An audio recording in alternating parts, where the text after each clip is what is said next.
Hello बच्चों, welcome to your maths class. बच्चों अभी 9th क्लास का चैप्टर 8 क्वाड्रिलेटरल उसका एक्सरसाइज 8.2 स्टार्ट करवाने जा रही हूँ।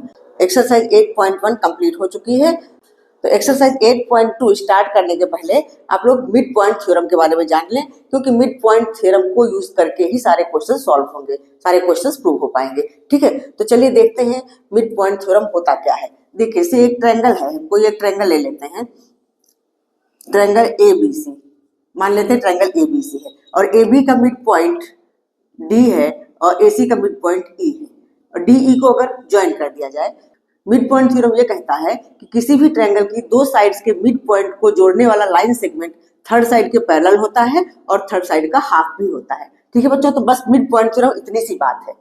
ठीक है, तो मिड पॉइंट थ्योरम को हम कैसे डिफाइन कर सकते हैं? The line segment joining the mid points of the two sides of the triangle is parallel to the third side and also half the third side. तो जो DE है, DE is parallel to BC हम लिख सकते हैं और DE equal to half BC लिख सकते हैं। इसी को हम बोलते हैं मिड पॉइंट थ्योरम। ठीक है, तो ये मिड पॉइंट थ्योरम का यूज होगा एक क्वेश्चन को प्रूव करने के लिए। ठीक है, तो आई होप आप लोगों ने समझ लिया होगा। तो चलिए स्टार्ट करते हैं क्वेश्चन नंबर 1। हाँ बच्चों, तो देखिए क्वेश्चन नंबर 1 है हमारा, ABCD is a quadrilateral in which PQR and S are mid points of the sides AB BC CD and DA। ये हमारा ABCD एक क्वाड्रिलेटरल है, तो P है AB का मिड पॉइंट, Q BC का मिड पॉइंट, R CD का mid point और S जो है DA का मिड पॉइंट है। ये सारे मिड पॉइंट्स में दिए हुए हैं। AC इज अ डायगोनल और ये हमारा AC डायगोनल है। तो हमें शो करना है number 1, SR is parallel to AC and SR equal to half AC। मतलब ये SR is parallel to AC and SR equal to half AC। तो बहुत इजी है, अभी मैंने मिड पॉइंट थ्योरम आप लोगों को बताया है। तो अगर आप ध्यान से देखेंगे तो हम क्या देख रहे हैं, ट्रायंगल DAC के अंदर ही तो है। ट्रायंगल DAC में DA का मिड पॉइंट S है और CD का मिड पॉइंट R है। तो ये SR जो है मिड पॉइंट को ज्वाइन करने वाली ही लाइन तो है, तो बस इसको सीधा ही ऐसे लिख देंगे। देखो इसमें गिवन टू प्रूफ आप लिख सकते हो। गिवन में बस इतना लिख लो कि ABCD इज क्वाड्रिलेटरल इन विच, यही सारी लाइन लिख लेनी गिवन में, और टू प्रूफ में हमें जो प्रूफ करना है फर्स्ट नंबर ये लिख लेंगे टू प्रूफ। तो मैं सीधे प्रूफ बताती हूँ, क्वेश्चन 1 का प्रूफ लिख लो। ठीक है, तो प्रूफ में हम क्या लिखेंगे, bye mid point theorem, bye mid point theorem हम लिखेंगे इन ट्रायंगल, कौन सा लेंगे, triangle DAC, in triangle DAC SR is parallel to AC and SR equal to half AC। बस आपको इतना ही करना है। बाय मिड पॉइंट थ्योरम हमने लिख दिया, तो आपको पता है कि मिड पॉइंट थ्योरम क्या होता है, तो उसी के बेस पर हमने ये चीज लिख दी। तो हमारा फर्स्ट वाला तो सॉल्व हो भी चुका है। तो जो फर्स्ट प्रूव करना था वो हमने प्रूव कर दिया बाय मिड पॉइंट थ्योरम। तो आप चाहो तो ब्रैकेट में मिड पॉइंट थ्योरम क्या है वो लिख सकते हो, the line joining mid points of to sides of a triangle is parallel to the third side and also is equal to half of the third side। आप इतना चाहो तो लिख सकते हो, सिर्फ सिंपली इतना ही लिखो बाय मिड पॉइंट थ्योरम, तब भी आपका क्वेश्चन सही है, गलत नहीं है। तो हमारा फर्स्ट तो हो गया, लेकिन अब इसको हम इक्वेशन नंबर 1 डाल देते हैं, आगे हमारे ये काम आएगा, क्योंकि अब नेक्स्ट में बोला गया है हमको PQ इक्वल टू SR दिखाने के लिए। तो PQ ये रहा हमारा PQ और SR को हम कैसे इक्वल दिखा सकते हैं। तो चलिए अब सेकंड वाला हम प्रूव करने की कोशिश करते हैं। देखो अब इस ट्रायंगल में हम ले लेते हैं, ट्रायंगल ABC में, इन ट्रायंगल ABC यहां भी हम बाय मिड पॉइंट थ्योरम लगाएंगे। बाय मिड पॉइंट थ्योरम हम क्या लिख सकते हैं, PQ is parallel to AC, PQ is parallel to AC and PQ equal to half AC।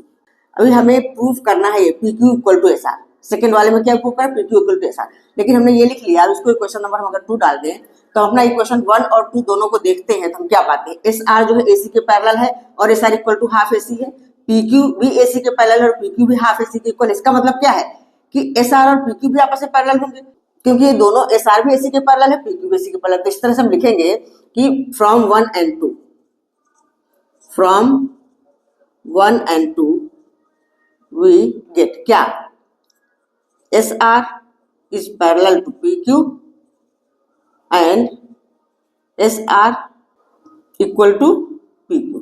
ठीक है, ये चीज आ गई। तो देखो हमको यही तो प्रूफ करना था, PQ इक्वल टू SR, ये तो इसको हम इक्वेशन नंबर 3 डाल देते हैं। हाँ, तो हमें सिर्फ इतना ही प्रूफ करना है। तो नेक्स्ट स्टेप में हम ऐसा लिख देंगे, therefore PQ equal to SR। ये हमारा हो गया प्रूफ। तो ये सेकेंड पार्ट भी हमारा प्रूफ हो चुका है। अब थर्ड पार्ट में हमको क्या दिखाना है, टू प्रूव में क्या लिखना है, यही PQRS is a parallelogram, PQRS is a parallelogram.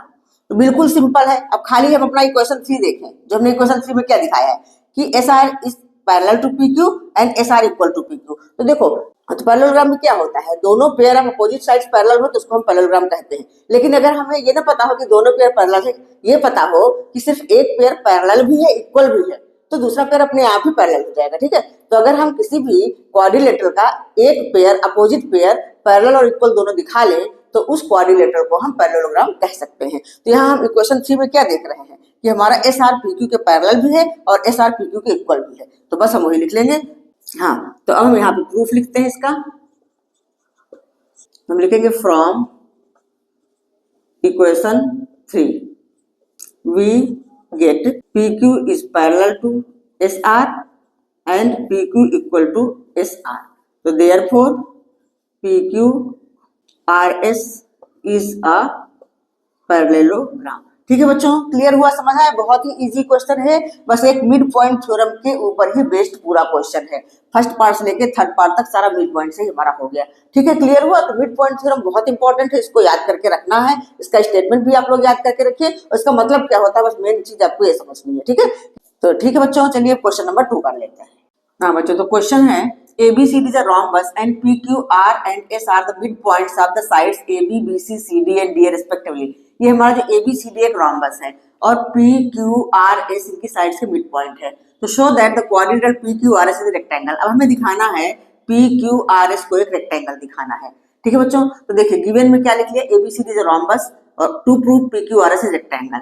और अब इसको प्रूव करने के लिए थोड़ा कंस्ट्रक्शन करना पड़ा हमें, तो ज्वाइंट AC को हमने ज्वाइन कर लिया। अच्छा, इसमें जो गिवन में रोम्बस दिया हुआ है, तो रोम्बस की प्रॉपर्टीज क्या होती है, रोम्बस की चारों साइड्स इक्वल होती है। ठीक है, रोम्बस भी एक टाइप का पैरेललोग्राम है, इस पैरेललोग्राम की चारों साइड्स इक्वल होती हैं आपस में, that parallelogram is called rhombus. अब हमें PQRS को रेक्टेंगल दिखाना है, तो रेक्टेंगल हम कैसे दिखा सकते हैं, रेक्टेंगल भी एक टाइप का पैरेललोग्राम ही तो होता है।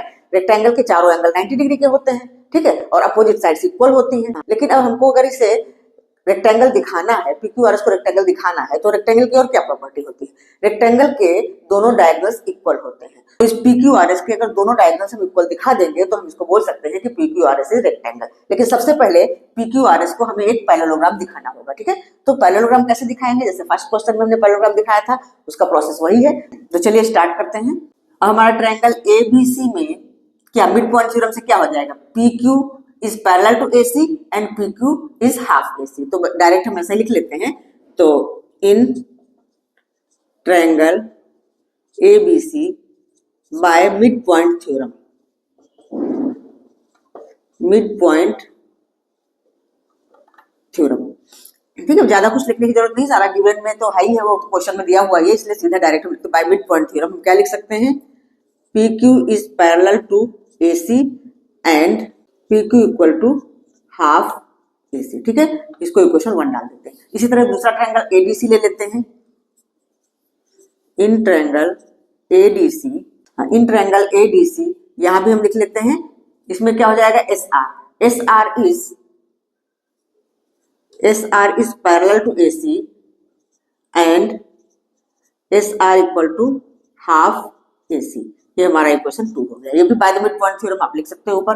तो बाय इक्वेशन 1 एंड 2 हम क्या देख रहे हैं कि PQ is parallel to SR and PQ is equal to SR। तो बस वही हम लिखेंगे, बाय इक्वेशन 1 एंड 2 क्या आ जाएगा, PQ is parallel to SR and PQ equal to SR। ठीक, तो ये हो गया PQ is parallel to SR and PQ equal to SR। Therefore हम लिख सकते हैं कि PQRS इज अ पैरेललोग्राम। ठीक है, पैरेललोग्राम तो हमने इसको प्रूव कर दिया। अब हमें इसे रेक्टेंगल प्रूव करना है। ठीक है, तो रेक्टेंगल प्रूव करने के लिए चलिए हम इनके डायगोनल को ज्वाइन कर लेते हैं। ठीक है, SQ और PR को ज्वाइन कर लेते हैं। हाँ, तो हम लिखते हैं ज्वाइन PR एंड SQ। ये हमने ज्वाइन कर लिया, तो डायगोनल हमें इक्वल दिखाने हैं। ABCD एक रोम्बस है, तो AD इक्वल टू BC हो सकता है, इसकी तो सारी साइड्स इक्वल होती है, लेकिन AD इक्वल टू BC हो सकता है, AB इक्वल टू BC हो सकता है, सारी चारों साइड इक्वल है। तो अगर AD इक्वल टू BC है तो ये हमारा S AD का मिड पॉइंट है और Q BC का मिड पॉइंट है। तो इसको हम क्या लिख सकते हैं, हाफ AD, इसको हम लिख सकते हैं हाफ BC। ठीक है, चलिए हम पहले लिखना स्टार्ट करते हैं। तो हम लिखेंगे इन ABCD, हम क्या लिखेंगे, AD इक्वल टू BC। क्यों, sides of rhombus, sides of rhombus.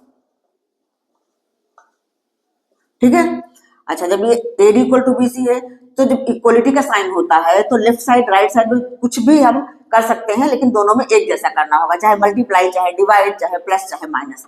तो इसको हम लिख सकते हैं half AD equal to half BC लिख सकते हैं। अब हाफ AD हमारा क्या है, AS है, तो हम लिख देंगे AS equal to BQ।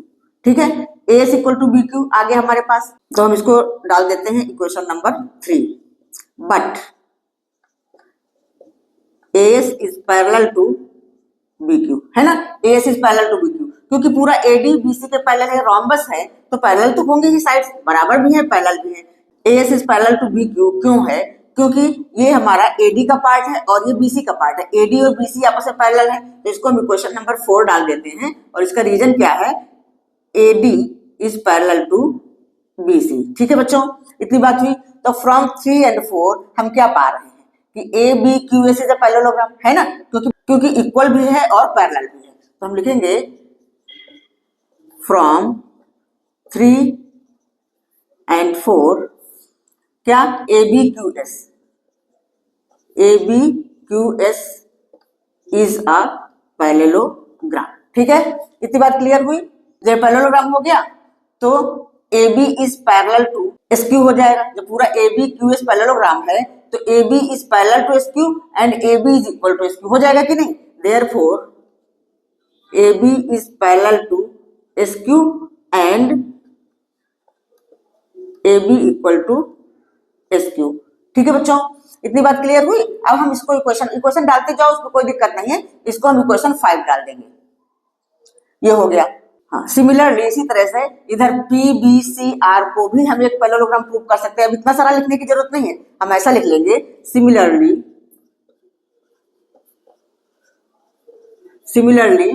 PBCR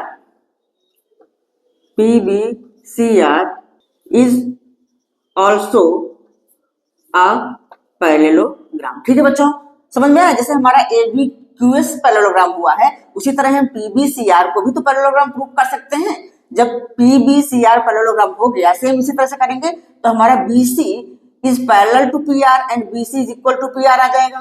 तो देयरफॉर हम क्या लिखेंगे, BC is parallel to PR and BC is equal to PR। ठीक है, ये हमारा इक्वेशन नंबर 6 हो गया। अब यहां से हम क्या देख रहे हैं, AB और BC भी तो आपस में इक्वल है। AB और BC आपस में क्यों इक्वल है, क्योंकि साइड्स ऑफ रोम्बस है। ठीक है, चलिए इधर का मैं रब करके इधर कर देती हूँ। हाँ, बट अब इसके आगे का आ रहा है, इधर का मैं इधर ले आई हूँ। ठीक है बच्चों, ध्यान देना। But AB equal to BC, ये हम इक्वेशन नंबर 6 तक हो गया ना। अब इक्वेशन 7 डाल देते हैं उसको, AB इक्वल टू BC। इसका रीजन क्या है, यहाँ पे लिख लो।